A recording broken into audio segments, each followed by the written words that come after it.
Party வேர்ஸ்க்கு use பண்ற மாதிரி ஐ caching collections பாக்குறீங்க அப்படின்னா நம்ம M3 ஃபேஷன்ஸ்ல டிஷ்யூ மாடல்ஸ் இப்போ நம்ம அப்டேட் பண்ணிருக்கோங்க. ரொம்பவே கலர்ஃபுல்லான ஃப்ளாரல் டிசைன்ல இருக்க பீசஸ் பார்த்தாலே ரொம்பவே பியூட்டிஃபுல்லா இருக்கும். ஸோ இதுல பாத்தீங்கன்னா ஜஸ்ட் 499 M2XXL வரைக்கும் இருக்குங்க.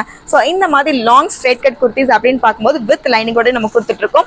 ஒவ்வொன்றுமே பாத்தீங்கன்னா ஃப்ளாரல் டிசைன்ல இருக்க பீசஸ் தான். ரொம்பவே யூனிக் மாடல் இருக்க பீசஸ். ஸ்லீவ்ஸ் எல்லாம் பாத்தீங்கன்னா நியர்லி 17 inches வரைக்கும் உங்களுக்கு லாங் ஸ்லீவ்ஸாவே இருக்கும். ஸோ இந்த மாதிரி பீசஸ்லாம் நீங்க பாத்தீங்கன்னா ஸ்மைலி கலர்ஸாவே இருக்கு. கண்டிப்பா ட்ரை பண்ணுங்க. M2XXL வரைக்கும் ஜஸ்ட் 499 rupees மட்டும் தாங்க. ஸோ யோக் பேட்டர்னே பாத்தீங்கன்னா இந்த மாதிரி பட்டன் பேஸ்ல ரொம்ப எலகன்ட் டிசைனாவே இருக்கு. ஸோ கோல்டன் பேஸ்ல டபுள் ஷேடாவே இருக்கும். இந்த மாதிரி பேஸ்டல் ஷேட்ஸ் டிஃப்ரெண்டான மாடல் பேட்டர்ன் எடுக்கணும்னா டிஷ்யூ மாடல்ஸ் நீங்க ட்ரை பண்ணுங்க. ஸோ சம்மர் கலெக்ஷன்ஸ்லேயே பாத்தீங்கன்னா லைட் வெயிட்டா கம்ஃபர்ட் டிசைன்ஸ் நம்ம இப்போ டிசைன் பண்ணிருக்கோங்க. ஸோ இதெல்லாம் பாத்தீங்கன்னா யூனிக் கலெக்ஷன்ஸ் தான். ஒவ்வொன்றுமே பாத்தீங்கன்னா செம்ம சூப்பரான பீசஸ்ங்க. டபுள் ஷேட் பீசஸ் கோல்டன் பேஸ்ல உங்களுக்கு வந்து டபுள் ஷேட் டிசைன்ஸ் இருக்கும். இது எல்லாமே பாத்தீங்கன்னா வித் லைனிங்